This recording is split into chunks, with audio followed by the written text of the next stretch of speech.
Halo semua, kembali bersama Dapur Kersen ya. Kali ini masih tentang terong ya. Ini terong bulat atau yang biasa kita kenal sebagai terong lalap.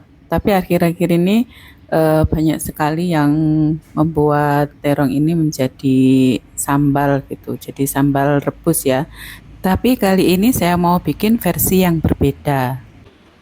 Ini adalah versi sambal terong bulat yang digoreng. Jadi ini memiliki cita rasa yang gurih dan pedas tentunya ya. Kalau untuk bahan sama aja kayak yang kemarin bikin sambal terong rebus ya.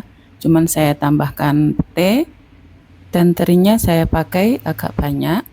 Terus terong bulatnya ini juga ada beberapa. Kalau untuk bumbu seperti sambal Nusantara seperti biasa ya, bawang merah, bawang putih, cabai dan tomat.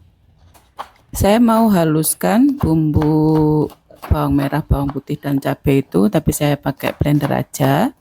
Jadi sebelum di blender, saya mau potong dulu biar nanti teksturnya itu kalau di blender tapi dipotong-potong dulu tuh hasilnya menjadi lebih rata gitu. Cabai sebaiknya juga perlu dipotong-potong. Cabai rawit dan cabai merahnya dipotong juga. Dimasukkan di gelas blender semua dan mau saya sisihkan dulu. Kemudian lanjut saya mau motong, tadi saya nyisihin bawang 2 siung besar, ini saya iris tipis-tipis. Nanti mau saya masukkan waktu menggongso bumbunya ya. Lanjut potong petenya jadi 2 aja.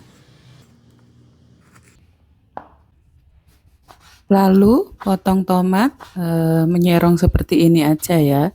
Saya pakai 2 buah tomat ukuran sedang. Kemudian saya mau menyiapkan untuk memotong terong. Jadi sebelum dipotong saya siapkan air dan garam. Nanti terong yang sudah dipotong tuh dimasukkan ke dalam air garam itu biar nanti sambil menunggu memasak terongnya tidak menghitam. Ini terongnya saya potong agak besar, jadi satu terong dipotong jadi 4 aja gitu. Terus dimasukkan semua dan saya sisihkan dulu. Saya biarkan dulu sampai nanti kita siap memasak gitu. Bumbu halusnya di blender sebentar aja. Lalu kita goreng dulu terinya. Jadi terinya ini mau saya goreng dulu sampai kering. Ini nanti minyaknya itu sisa menggoreng terinya mau saya pakai untuk memasak bumbunya. Jadi memasak sambalnya pakai minyak sisa goreng terinya. Jadi ada aroma terinya gitu. Digoreng sampai kecoklatan gini ya teman-teman. Saya sisihkan dulu.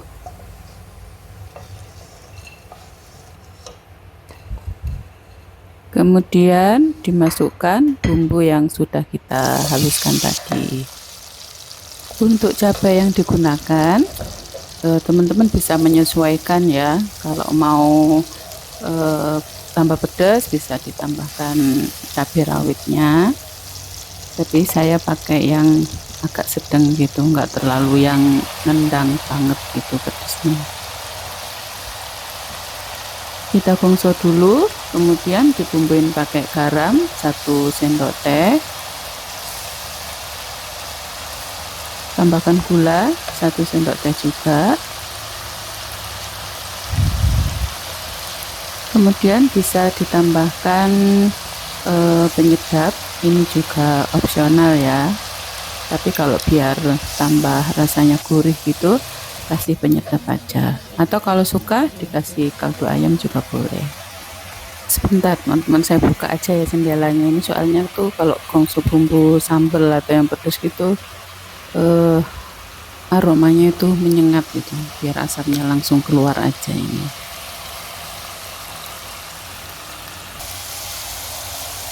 Kalau bumbunya sudah mengental, ini airnya sudah habis ya, jadi tinggal minyak dan bumbu. Dimasukkan bawang merah yang tadi saya potong, jadi dimasukkan sekalian, kemudian diongseng biar mateng. Ditunggu sebentar lagi sampai bumbu mateng, lalu dimasukkan terong bulatnya, lalu ditambahkan sedikit air supaya nanti terongnya juga bisa mateng. Biar lebih cepat mateng, sebaiknya kita tutup dulu aja ya, biar panasnya nanti merata. Kemudian ini tomat dan petenya kita kasih di akhir aja supaya lebih segar gitu nanti. Sambil kita cek ya teman-teman, ini sambil diaduk, sambil dicek ini sudah empuk atau belum gitu. Kalau sekiranya sudah empuk, bisa kita masukkan pete dan tomatnya. Jadi memang di akhir aja biar pete dan tomatnya itu nanti biar terasa masih seger. Diaduk lagi ya sampai pete dan tomatnya ini bisa agak layu. Kemudian kalau sudah cukup, kita masukkan terinya. Terinya di akhir sendiri supaya nanti kalau mateng tuh terinya itu masih crunchy gitu, jadi enggak alot gitu. Kalau dimakan tuh masih kriuk-kriuk gitu. Ini bisa kita sajikan ya teman-teman. Ini sudah cukup memasaknya, kita bisa kita angkat seperti ini. Ini ya teman-teman, bisa kita lihat warnanya menggugah selera. Jadi ini versi yang berbeda ya. Kalau yang kemarin itu yang direbus tuh bisa menghasilkan rasa yang pedas, seger gitu. Kalau yang ini tuh lebih ke gurih. Jadi kalau disajikan dengan nasi hangat, nah ini cocok sekali. Pakai telur juga bisa pingin nambah nasi lagi gitu. Oke ya teman-teman, silahkan dicoba. Sampai ketemu lagi di video selanjutnya.